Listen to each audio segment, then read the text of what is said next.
Back to my channel. আশা করি জগন্নাথে কৃপায় তোমরা সবাই ভালো আছো, আমিও ভালো আছি। সকাল সকাল কাজ শুরু করে দিয়েছি, আর কাজের দিদি সমস্ত ঘর মুছে বাসন মেজে চলে গেছে। আমি এখন দুপুরে রান্না করার জন্য রান্নাঘরে ঢুকবো।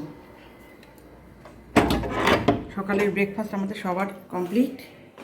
সকালে রুটি আর আলু বরবটি তরকারি করেছিল, আর দুপুরবেলা রান্না করব মোচার ধোকা। আজকে যেহেতু শনিবারে তো আমরা নিরামিষ খাই, ওই জন্য মোচার ধোকা করব। আর রান্নার দিদি রান্না করে গেছে মুগের ডাল দিয়ে আর ফুলকপি দিয়ে, আর জলপাইয়ের চাটনি। জলপাই চাটনি আমি ভীষণ ভালোবাসি, তাই জলপাই চাটনি করে রাখলাম। কালকে পুজো আছে, কালকেও হয়ে যাবে, নিরামিষ কালকেও হয়ে যাবে, ওই জন্য একবারে করে রাখলাম ডাল। আর এই হচ্ছে জলপাইয়ের চাটনি। আর আমি দুপুরে রান্না করব মোচার ধোকা। মোচার ধোকা করার জন্য আমি মোটামুটি রেডি করে নিয়েছি। দেখো মোচার ধোকা করতে কি কি লাগে দেখো। আমি মোচাটাকে ভালো করে বেটে নিয়েছি, আর এখানে হচ্ছে ছোলার ডাল ভিজিয়ে রেখেছিলাম, সেটা বাটা। আর নিয়ে নিয়েছি হচ্ছে নারকেল বাটা, আর দেব আলু তো দিতেই হবে যেহেতু ঝোল হবে। আর ফোড়নে দেবো আমি গোটা গরম মশলা আর তেজপাতা, জিরে আর একটা শুকনো লঙ্কা। আর আমি এটা লঙ্কা আর আদাটা বেটে নেব, কিন্তু ঘরে টমেটো নেই। টমেটো দিলে যে কোনো তরকারি টেস্ট খুব ভালো হয়। টমেটো নেই, দেখি আনতে পাঠিয়েছি, কতক্ষণে আসে ততক্ষণ আমি এটা ওই যে ধোকাটা বানাবো সেটা রেডি করে নিই, তারপরে আমি মশলাটা তৈরি করব। চলো আমি ওটাকে তৈরি করি। ডালের সাথে আমি একটা ভাজা করব, সেটা হচ্ছে পলতা পাতার বড়া। পলতা পাতাটাকে আমি এইভাবে কেটেছি, কিন্তু এটাকে আমি এর মধ্যে দিয়ে আমি আরেকটু ঝিরিঝিরি করে কেটে নেব। তারপরে কি কি মিলিয়ে আমি বড়াটা করি তোমাদের দেখাবো। চলো আগে ধোকাটার ব্যবস্থা করি। আমি এই মোচা বাটাটা আর এই ডাল বাটাটা প্রথমে সর্ষের তেল দিয়ে একটু কড়াইয়ে নেড়ে একদম শুকনো করে একটা ডো বানিয়ে নেব। সেটাকে আমি থালে রেখে পিস পিস করে কাটবো। তো যেহেতু চালাবো শোনা যাবে না, তাই তোমাদের আগেই বলে দিলাম। চলো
এটা একটু ঠান্ডা হয়ে গেছে। আমি এটাকে কেটে নেব।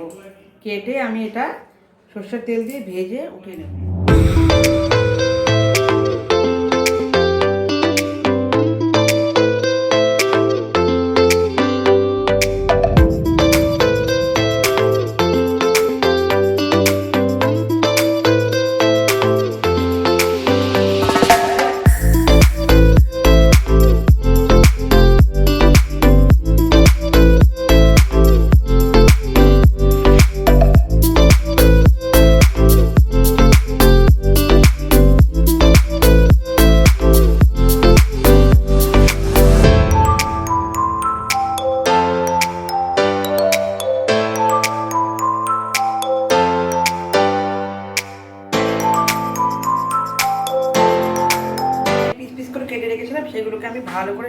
ভেজে নিয়েছি, কারণ ভালো করে যদি না ভাজো তাহলে ঝোলে দেওয়ার সঙ্গে সঙ্গে ভেঙে যাবে। একটু লাল লাল করে ভাজলে তাহলে ভাঙার চান্স থাকবে না। আর আমি এবার আলুগুলো তেলের মধ্যে দিয়ে ভেজে নেব। আর মশলা আমি রেডি করে নিয়েছি, এই যে এর মধ্যে তোমার জিরে গুঁড়ো, ধনে গুঁড়ো, লঙ্কা, আদা সমস্ত কিছু দিয়ে মশলা রেডি করে নিয়েছি। আর নারকেলের তো দেখালাম তোমাদের, নারকেলের এই যে দুধটা বের করে নিয়েছি, নারকেলের দুধ দিয়ে আমি আজকে করবো, একটু অন্যরকমভাবে করবো। এই যে তারপরে ফোড়ন দিয়ে আমি রান্নাটা স্টার্ট করব। তাহলে চলো।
ডালনা রেডি।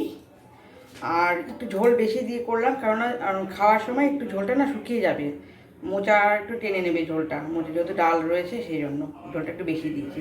তো মোচার ধোকা রেডি হয়ে গেল। এখন আমি পলতা পাতার বড়া কী করে করি দেখো। পলতা পাতাটাকে আমি এই এটার মধ্যে দিয়ে একটুখানি আর একটু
পলতা পাতা বড়াগুলো ভেজে নিয়েছি, ভেজে সবার জন্য ভাত বেড়ে নিয়েছি। এবার সবাইকে খেতে দেবো।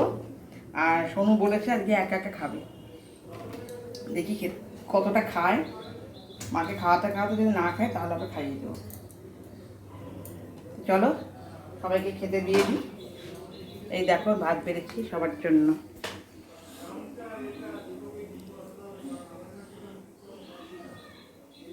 Good evening. দুপুরে খাওয়া দাওয়ার পর দুপুরে একটু ঘুমিয়েছিলাম, তারপরে উঠে সন্ধে দিলাম। আর এখন আমি পরিষ্কার করব ঠাকুরের এই জায়গাটা, কারণ কালকে হচ্ছে লক্ষ্মী পূজা। আর আমার এখানে লক্ষ্মী ঠাকুর পাতা নেই, আমার শ্বশুরবাড়িতে লক্ষ্মী ঠাকুর আছে, সেখানে আমি পুজো করতাম। তো এই বছর যেহেতু শ্বশুর আমার কাছেই আছে, তাই আমি আর ওখানে পুজো করব না। আমার ঠাকুরে মানে আমার যে সুভদ্রা আছে তাকে আমি পুজো করব। তাই এখন আমি সব পরিষ্কার করে রাখছি, কেননা এখন পরিষ্কার না করলে সকালে পরিষ্কার করে পুজো করে রান্না করতে আমার অনেক দেরি হয়ে যাবে। আর বাপি মাকে তো জানোই টাইমলি খেতে দিতে হবে, তারা অসুস্থ। তাই আমি এখন এটা পরিষ্কার করে নিই। এবার পুজোর আগে মানে 7 দিনে একবার আমার পুজো নোংরা টোংরা আমি পরিষ্কার করি, কিন্তু এইবার আমার হয়নি। মালদা থেকে আসার পর আমি সময় করে উঠতে পারিনি যেগুলো পরিষ্কার করব। তাই ভাবলাম আজকেই করে নিই, কালকে যেহেতু পুজো আছে। করে নিয়ে ঠাকুরকে সমস্ত করে নিয়ে ঠাকুরের শুধু স্নানটা কালকে করিয়ে দেবো, স্নান করিয়ে ড্রেস পরিয়ে দেবো। আর বাদ বাকি সমস্ত পরিষ্কার আমি আজকেই করে রাখবো। তো চলো কেমনভাবে পরিষ্কার করে দেখাই তোমাদের।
গোছানো হয়ে গেছে, আজকে শুধু গুছিয়ে রাখলাম, কালকে ঠাকুরকে স্নান করিয়ে শুধু ড্রেসটা পরাবো আর যা প্রসাদ প্রসাদ দেওয়া।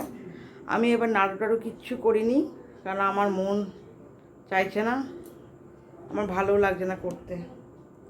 তাই এবার আমি আর নিজে হাতে কিছু করিনি, কিনে দিয়ে দেব।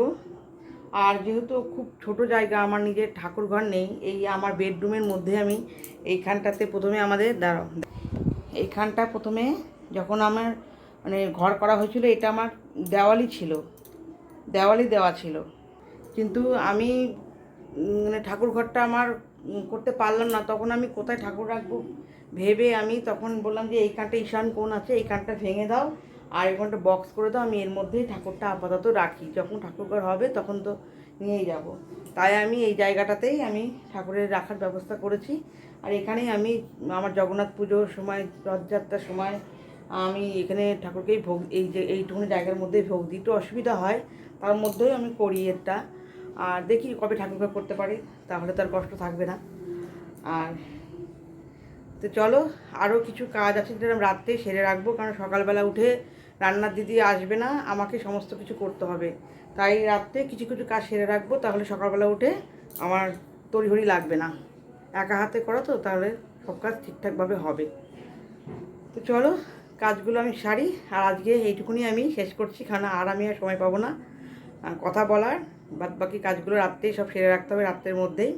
আর বাসন টাসন সব রেডি করে রেখেছি, কালকে সকালে মেজে নেবো। ওগুলো যেগুলো আছে সেগুলো মেজে টেজে নিয়ে সকালেই সমস্ত কিছু বাদ বাকি কাজগুলো করবো। তো চলো এখানেই শেষ করছি আমার ব্লগটা, পরের ব্লগে তোমাদের আবার দেখা হবে। Good night.